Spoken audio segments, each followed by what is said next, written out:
नमस्कारम। एक साधक का प्रश्न है, ऑडियो में रिकॉर्ड करके डोली जी को किसी ने भेजा था। आई थिंक इनका नाम मीरा शर्मा है। वो पहले हमारे शिविर में आ चुकी है, पिछले शिविर में आई थी डोली। हाँ जी। तो उन्होंने ऑडियो रिकॉर्ड करके डोली को भेजी है, तो उनका प्रश्न का निवारण मैं दूंगा, लेकिन पहले मैं ये सुनाना चाहता हूँ आपको, आप लोग सुन लीजिए। और मीरा शर्मा जी, आप वीडियो के माध्यम से उत्तर पा लीजिए। गुरु जी, आपके पावन चरणों में मेरा कोटि कोटि प्रणाम। माता जी को भी प्रणाम, छोटे को भी मेरा बहुत सारा प्रेम। गुरु जी, मेरा ये क्वेश्चन था कि जब मैं सांस लेती हूँ ना गुरु जी, तो मेरा जो पेट है ना, वो ऐसा लगता है, फील होता है कि मैं पेट से सांस ले रही हूँ और नाक से छोड़ रही हूँ। मतलब नॉर्मल डेज में बहुत पहले होता था, कैसे जो क्लियर फील होता था कि सांस नाक से ले रही हूँ और छोड़ रही हूँ, लेकिन कुछ अलग सा हो गया है ये ना। कई महीने से हो गया, तो पहले मुझे लगा था कि ये शायद किसी का हिस्सा होगा, ठीक हो जाएगा, बट ये अभी तक ऐसे ही चल रहा है। तो मैंने सोचा आपसे एक बार पूछ लूँ कि ये ऐसे ही रहेगा परमानेंट, कि इसका कुछ है, मतलब ठीक हो जाएगा, तो बता दीजिएगा। और गुरुजी, हमारी जिंदगी में आने के लिए, लाइफ में आने के लिए आपका बहुत बहुत बहुत बहुत धन्यवाद। भी कम है बोलना ना। ठीक है गुरुजी। ठीक है, तो मीरा जी का ये प्रश्न है कि पहले तो हम जब श्वास लेते थे तो नॉर्मल श्वास नाक से लेते थे, नॉर्मल जैसे लोग लेते हैं श्वास, वैसे ही उनको पता चलता था। बट शिविर में आने के बाद से 2-4 महीना हुआ, कह रही है कि श्वास जो है लगता है कि मैं पेट से चल रही है, श्वास पेट से चल रहा है, नाक से फिर आ रहा है, पेट से आ रहा है, जा रहा है, ऐसा लगता है। तो क्या ये ठीक हो जाएगा? मैं इंतज़ार कर रही थी कि ठीक हो जाएगा, लेकिन ठीक नहीं हो रहा है, अभी तक ठीक हुआ नहीं। तो ये यही चाह रही है कि क्या, पूछना चाह रही है कि गुरुजी क्या ये आगे चलकर ठीक हो जाएगा? तो मीरा शर्मा जी, ये ठीक नहीं होने वाला है, क्योंकि आप शिविर में आई थी, आपको शक्तिपात दी गई थी। जितने लोग आते हैं जिनको शक्तिपात की जाती है, धीरे धीरे कुंडलिनी शक्ति जागृत हो जाती है, या शिविर में ही जब जागृत हो जाती है, तो उनका दिन प्रतिदिन उनका जो श्वास है वो छोटा हो जाता है। ये भी एक प्रमाण है आपका कुंडलिनी शक्ति जागरण का। श्वास छोटा हो जाता है और ऐसा लगता है कि श्वास इधर ही से छोटा हो गया, पेट से ही चल रहा है। ऐसा लग रहा है आपको पेट से चल रहा है, बट द रियलिटी इज श्वास जब कुंडलिनी शक्ति जागृत होती है तो हमारा जो प्राण शक्ति है वो सुषुम्ना नाड़ी के द्वारा प्रवाहित होने लगता है। तो जब सुषुम्ना नाड़ी के द्वारा प्रवाहित होता है तो बहुत हल्का और छोटा हो जाता है। योगियों का श्वास बहुत छोटा होता है, ना के बराबर होता है, लगता ही नहीं कि श्वास चल रहा है। बहुत धीमी धीमी धीरे धीरे श्वास चलता है, धीरे धीरे, और लगता है कि छाती से ही चल रहा है, पेट से ही चल रहा है, क्योंकि वो बहुत छोटा हो जाता है। नॉर्मली बिफोर अवेकनिंग ईड़ा और पिंगला से श्वास मोस्ट ऑफ द टाइम चलता है। ऐसा नहीं है कि अवेकनिंग के बाद आप ईड़ा पिंगला को नहीं चला सकते हैं, कॉन्शियसली आप चला सकते हैं ईड़ा और पिंगला को भी। अगर आप राइट नोस्ट्रिल को ज़्यादा चला रहे हैं तो इससे शरीर में तेज उत्पन्न होता है, गर्मी आती है, एनर्जी अलग टाइप का रहता है। लेकिन आप चंद्र नाड़ी यानी कि लेफ्ट नोस्ट्रिल को चलाएंगे तो ये शीतलता का प्रतीक है, जड़ता का भी है, बहुत ज़्यादा भी चले तो जड़ता, शीतलता, आलस्य भी आ सकता है। नॉर्मली अगर आप चलाते हैं चंद्र नाड़ी को, जब कभी आपको बहुत बेचैनी महसूस हो रही है, बहुत भय आ गया, घबराहट हो रही है, चिंताएं सता रही है, तो जानबूझकर भी सूर्य नाड़ी को दबा देना चाहिए और चंद्र नाड़ी को एक्टिव कर लेना चाहिए। इससे भी तुरंत रिलीफ मिलता है। घबराहट से, एंजाइटी से, ज़्यादा ऊर्जा अगर बढ़ जाए, अग्नि तत्व ज़्यादा बढ़ जाए तो नींद नहीं आती है, पूरे शरीर में ऊर्जाएं होती है, ऐसा लग रहा है कि आग बढ़ गई है, तो चंद्र नाड़ी एक्टिव करना चाहिए, क्योंकि उस वक्त सूर्य नाड़ी ज़्यादा एक्टिव हो गई है। और फायर एलिमेंट्स बॉडी में, जिसे कहते हैं ना 5 तत्वों से हमारा शरीर बना हुआ है, तो 5 तत्वों में अग्नि तत्व ज़्यादा बढ़ गया है। और 0 डिग्री सेल्सियस बर्फ में आपको रहना है तो अग्नि तत्व बढ़ा लीजिए। आपको सीधी बात है, सूर्य नाड़ी को एक्टिव कीजिए। आगे फायर एलिमेंट्स बढ़ गया तो ठंडा तो बाहर है, लेकिन आपके शरीर के अंदर गर्मी ज़्यादा है। तो मीरा जी, बात यह है कि आपकी ये प्रमाण है कि शक्ति जो है ऊपर जागृत हुई है, ऊपर की ओर आई है, इसीलिए आपका श्वास छोटा हो गया है। और ये आप ही पहला साधक नहीं हो, और कई ऐसे साधक हैं।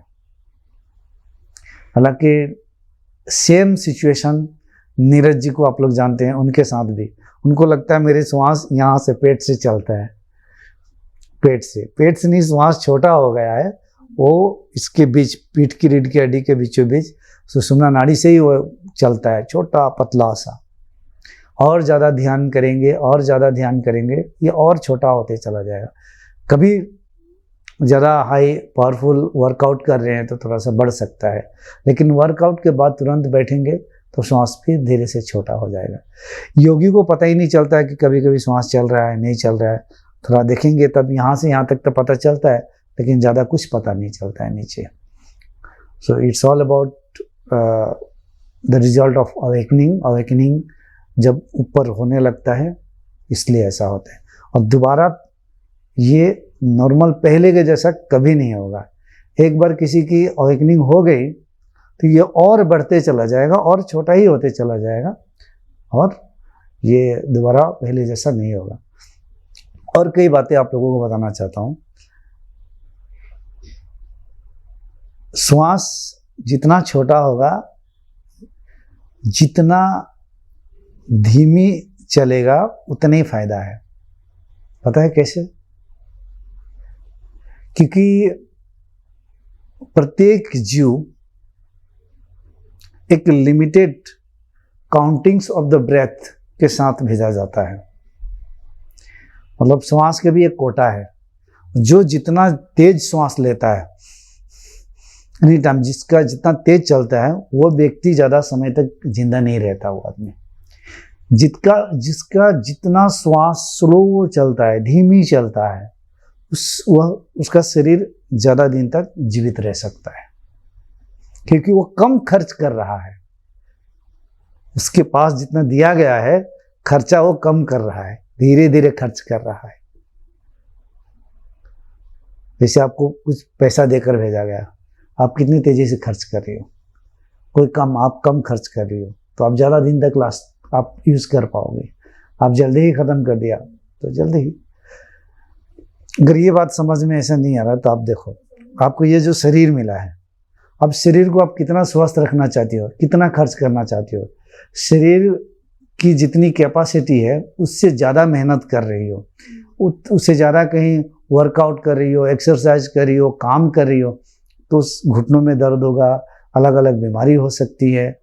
क्योंकि जितना आराम से रखना चाहिए था उससे ज़्यादा आपने नहीं रखा, उससे कई गुना ज़्यादा मेहनत आपने किया, एग्जॉर्ट कर दिया आपने इसे, तो ये जल्दी ही इसका वैलिडिटी ख़त्म हो जाएगा।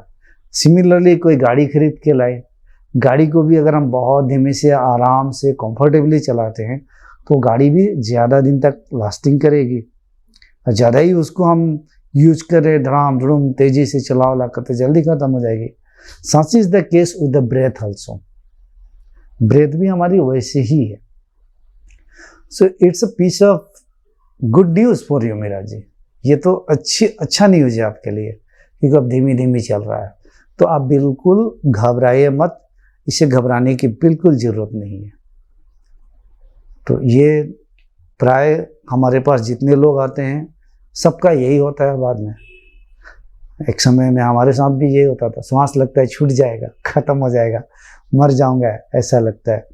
और ध्यान कीजिए, और छोटा कीजिए, और ध्यान करते करते श्वास को गायब भी कीजिए, इतना छोटा कर दीजिए कि कभी जीते जी मर जाए, ऐसा कर दीजिए।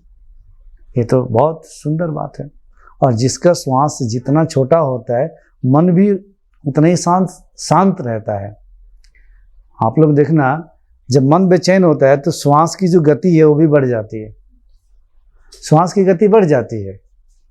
तो मन को नियंत्रण करना है तो श्वास को नियंत्रण कर लो, श्वास को स्लो कर लो, श्वास को धीमी कर लो। श्वास मन को नियंत्रण कर सकता है, नहीं तो मन को आप नियंत्रण कर लो। मन शांत हो गया तो श्वास भी धीमी हो जाएगा। गहरे मेडिटेशन में आप लोगों ने देखा होगा, जब बिल्कुल मन शांत हो जाता है तो लगता है श्वास रुक जाएगा, तो कभी ऐसा डीप श्वास लेना पड़ता है।